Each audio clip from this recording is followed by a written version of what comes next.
अंदर घुस कर मारेंगे। इस बार पहले से ज्यादा बुरी तरह मारेंगे। ऑपरेशन सिंदूर में पाकिस्तान में आतंकी अड्डों के साथ कई एयरबेसेस किए गए थे तबाह, लेकिन वो तो ट्रेलर था, पिक्चर तो अभी बाकी है। ये कह दिया गया है भारत की तरफ से। इस समय इस बयान के आने के मतलब क्या है? एयर मार्शल पीके श्रीवास्तव और मेजर गौरव आर्य मेरे साथ जुड़ रहे हैं। मेजर साहब, इस समय ये बयान क्यों आया है? देखिए साहब, प्रधानमंत्री साहब बोल चुके हैं कि ऑपरेशन सिंदूर खत्म नहीं हुआ, कुछ समय के लिए रुका है। और ये इस वक्त ये बयान इसलिए भी आया क्योंकि मुझे लगता है कहीं ना कहीं ये रियलाइजेशन है कि पाकिस्तान का इलाज पूरा नहीं हुआ, मुकम्मल नहीं हुआ। ये जैसे कि डॉक्टर हमें एंटीबायोटिक्स देते हैं, डॉक्टर कहते हैं ना 5 दिन लेना दवाई, कोर्स पूरा नहीं हुआ। कोर्स पूरा नहीं हुआ। 3 दिन के बाद बुखार खत्म हो गया, लेकिन कोर्स पूरा नहीं हुआ। अब कोर्स पूरा होना बाकी है और कोर्स पूरा होगा। जो कह रहे हैं कि अंदर तक घुसकर मारेंगे, मुझे ऐसा लगता है कि भारत को एक चस्का लग गया, जैसे मुंह में खून लग जाता है ना, कि नए नए हथियार बनाओ और पाकिस्तान के ऊपर टेस्ट करो और दुनिया को बोलो कि ये देखो, ये मारा था, ये मरे, ये पिटे, ये खरीदो। मुझे लगता है पूरा इकोसिस्टम बनाया जा रहा है और अच्छी बात है, होना चाहिए। आप क्यों फायरिंग रेंज पे चला रहे हैं इसको? आप चलाइए पाकिस्तान के ऊपर, तभी सुधरेगा वो।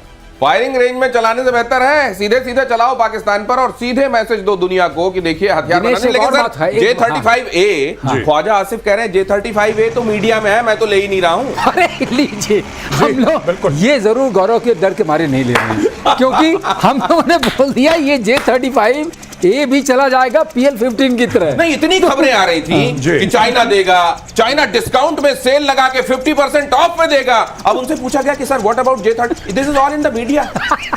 एक और चीज बोली उन्होंने। हाँ। उन्होंने ये बोला कि ये तो अपने शेयर प्राइसेस को उछाल लाने के लिए खबर है। ये तो उनके शेयर प्राइसेस है, उनको ऊपर करने के लिए कर रहे हैं। हमारा कोई लेना देना नहीं है। चाइनीज डिफेंस का जो मार्केटिंग विंग है वो ये कर रहा है। दिनेश, अब मुझे लग रहा है ये ऑप सिंदूर का ऐसा असर पड़ गया है कि सारे उनके नेता और अभिनेता कंफ्यूज्ड है। नहीं, मेरे को लगता है सिर्फ फील्ड मार्शल जो इधर से उधर जा रहे हैं वो भी कंफ्यूजन है। किस लेवल पर? क्योंकि वो जो कॉकपिट में बैठा हुआ J-35A में पाकिस्तानी पायलट की तस्वीर आई थी, वो तो चाइना ने ही वायरल कराई थी। चाइना ने वायरल कराई थी। मुझे ऐसा लगता है कहीं ना कहीं ऐसा तो नहीं है कि इसने बोला है कि सरदार मैंने आपका नमक खाया है। जब गया वहां पे तो फिर ट्रंप ने इसको बोला कि अच्छा बेटा, पैसे तुम हमसे ले रहे हो और हथियार तुम खरीद रहे हो चाइनीज। देखिए ना, साफ सीधी बात है कि ऐसा नहीं हो सकता कि मैं कुत्ता भी पालूं और भौंकूं भी, दोनों काम नहीं हो सकते। जब पाल रखा है तो वही भौंकेगा, और वो चाइना के कहने पे क्यों भौंके? आप देखिए, 5th जनरेशन फाइटर जेट लेना है, अमेरिका उनको 5th जनरेशन नहीं देगा, लेकिन अमेरिका ये जरूर कर सकता है कि अगर पाकिस्तान ने चीन से लिए 5th जनरेशन फाइटर जेट तो उनकी चूड़ियां कस सकता है बहुत बुरी तरीके से। एक और बात बता दूं, एक चीज Dinesh, 5th generation fighter jet लेना हाथी पालने ऐसा है। अपने को खाना नहीं मिल रहा, हाथी कैसे खिलाएंगे? अरे सर, 50% डिस्काउंट में मिल रहा था, इससे ज्यादा क्या ऑफर करता? खाना तो खिलाना पड़ेगा। हाँ, ये तो है। आप फ्री में ले लो, आप फ्री में दे दो, पाकिस्तान फिर अफोर्ड नहीं कर पाएगा। उसकी $1000 पर आवर का उसकी फ्लाइंग की कॉस्ट है $40,000 पर आवर, $40,000 पर आवर, एक जहाज। My God. और दूसरा सुन लीजिए, एक फंस गया त्रिवेंद्रम में, निकल पा रहा है? नहीं निकल पा रहा है, वो तो इतने लोग मिलकर नहीं निकाल पा रहे, तो पाकिस्तान के सर पड़ गया तो क्या करेंगे? उसकी चेन उतर गई। उसकी वाकई नहीं, लेकिन एक बात और मैं समझ नहीं पा रहा हूं, ये इसका पाकिस्तान का सुहाग है कौन? अमेरिका है कि चाइना है? उसके 3-4 सुहाग हैं। एक ऐसा नहीं है। देखिए, ऐसा है पाकिस्तान का कि पाकिस्तान के जैसे वो एक शक्ति कपूर की फिल्म थी ना, कह रहा था कि 2-2 बाप वाली, है ना? इनके 5-5 हैं। इनमें चाइना भी है, सऊदी अरेबिया भी है, वर्ल्ड बैंक भी है, ADB भी है, IMF भी है, अमेरिका भी है। ये अलग अलग लोगों से अलग अलग बाप बनाता है पाकिस्तान, कभी इस बाप से कभी इस बाप से, और हर एक बाप से पॉकेट मनी लेता है। यही दिख रहा है आपको। लेकिन अगर आप इनसे जाके पूछेंगे तो ये बोलेंगे होंगे तुम्हारे एक, हमारे तो 5-5 हैं। अगली खबर देखिए, ऑपरेशन सिंदूर से जुड़ी बड़ी खबर यह कि पाकिस्तान ने कबूला भारत के खिलाफ जंग में उसे चीन की तरफ से मदद मिली थी। पाकिस्तान के रक्षा मंत्री ख्वाजा आसिफ ने कहा, भारत से युद्ध में चीन ने सैटेलाइट से की थी मदद। J-35A मना करो, लेकिन मदद को स्वीकार कर लो ताकि यह पता चलता रहे कि सुहाग तुमको भी तस्लीम करते हैं। नहीं, बिल्कुल बिल्कुल साहब, वो इसने बोला ख्वाजा आसिफ ने, दिस इज वेरी नॉर्मल। कहता है, सुन लीजिए एक बार, इसकी बात सुन लीजिए। तो मेजर साहब, ये जो घास पत्ती से ढक के इन्होंने एक टैंक खड़ा किया था और स्टेज बना के ऐसा खड़ा कर दिया, तो ख्वाजा आसिफ गिरने वाले दिख रहे थे। वो चीन ने नहीं बताया कि गिर जाओगे, बायां पैर बाहर निकला हुआ है। नहीं, देखिए साहब, साफ सीधी बात है, चीन, उसके नीचे टैंक भी था, किसको पता, हो सकता गत्ता ही हो। ठीक है, ये अब देखिए ये क्या बोल रहा है कि हम चाइना के साथ शेयर करते हैं, हम चाइना के साथ शेयर करते हैं, चाइना हमारे साथ शेयर करता है। चाइना ने तुम्हारे साथ ऑपरेशन सिंदूर का क्या शेयर करा ये तो बताओ। तुम्हारे सारे जो एयरपोर्ट हैं, एयर स्ट्रिप हैं, हैंगर है, सब तबाह हो गए। तुम्हारे शहरों पे बम गिर गए। तो चाइना ने शेयर क्या करा? ये कौन से शेयर की बात कर रहा है? ये शेयर बाजार के शेयर की बात कर रहा है। एंड में अगर चाइना ने सैटेलाइट इमेजेस आपको दी, जो ख्वाजा आसिफ खुद कह रहे हैं, उसका फायदा क्या हुआ? मैं ये जानना चाहता हूं कि साहब हमारा ये फायदा हुआ, इंडिया के अटैक करने से पहले हमें पता लग गया कि इंडिया अटैक करने वाला है, तो हमने इंडिया के ये वाले प्लेटफॉर्म्स हमने नस्ते नाबूद कर दिए। कुछ तो होगा उसका भाई, कुछ तो होगा। चाइना ने आपके साथ इंटेलिजेंस शेयर करा है।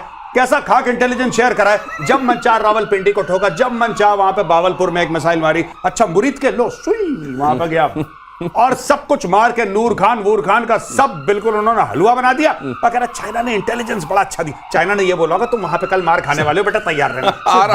दिनेश ये सोचो, हम तो डूबे हैं सनम, तुमको भी ले डूबेंगे। ऐसा दोस्त नहीं चाहिए। अपनी बदनामी करा रहा है, अब कह रहा है उन्होंने क्या था, उनकी भी बदनामी करा रहा है। ख्वाजा आसिफ ने इतना ही नहीं कहा। ख्वाजा आसिफ का एक बड़ा बयान है कि चीन के साथ फाइटर जेट डील को लेकर हमारी ये सब बातें सिर्फ मीडिया में है। यही मैं आपको बता रहा था, मीडिया में है, और ये केवल चाइना ने अपने डिफेंस वाले मार्केट को बढ़ावा देने के लिए ऐसा किया। ये भी सुन लीजिए इन शब्दों में कहा गया है।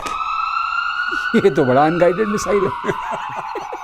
और जो आपको नहीं दिख रहा मैं आपको बता देता हूं, उसके फौरन बाद ख्वाजा आसिफ ने मुनीर को फोन किया। मुनीर साहब मैंने ठीक कहा ना? कहीं कुछ गलत तो नहीं निकल गया मुंह से? मुझे पक्का यकीन है इसके बाद ये हुआ। भाई साहब ये गया है, इसने अपने अब्बू को फोन करा। हाँ। आसिम मुनीर को। आसिम मुनीर ने अपने अब्बू को फोन करा। कौन है इस समय? व्हाइट हाउस में। अच्छा अब्बू जी मैंने ठीक तो बोला? हाँ हाँ बेटा ये ठीक बोला तूने। चाइनीज इक्विपमेंट मत खरीदना। ट्रंप क्या करेगा? अब ट्रंप इनको लोन देगा। मैं बता रहा हूं आपको, क्योंकि यही चीज ट्रंप ने जेलेंस्की के साथ करी है। जेलेंस्की ने बहुत बड़ा ट्वीट करा कि अब हम अमेरिकन इक्विपमेंट खरीदेंगे। अब जितना भी थर्ड रेट अमेरिकन इक्विपमेंट है, पहले अमेरिका इनको लोन देगा। वो लोन देने के बाद अमेरिका बोलेगा कि लोन पे तुम हमसे वो घटिया इक्विपमेंट खरीदो। और जितनी भी इक्विपमेंट फेज आउट हो रही है, जो भाई ट्रंप बिजनेसमैन है। ट्रंप कह रहा है कि अगर इनको चूना चाइना लगा सकता है तो हम क्यों नहीं लगा सकते चूना? हम भी जरा 8-10 अरब डॉलर का चूना लगा दें। यही होगा। और ये कारोबार जितना ट्रंप को इस समय समझ में आ रहा है, हर चीज में आप देख रहे हैं वो कारोबार की बात करते हैं, फिर ये मौका क्यों जाने देंगे? अरे भिखारी ही सही, लोन ही सही, देना है तो अपना कबाड़ क्यों ना दें? और ईरान के फोर्डो एटमी सेंटर के बाहर खड़े ट्रक पर ट्रंप का बयान, चलिए ये भी सुन लीजिए।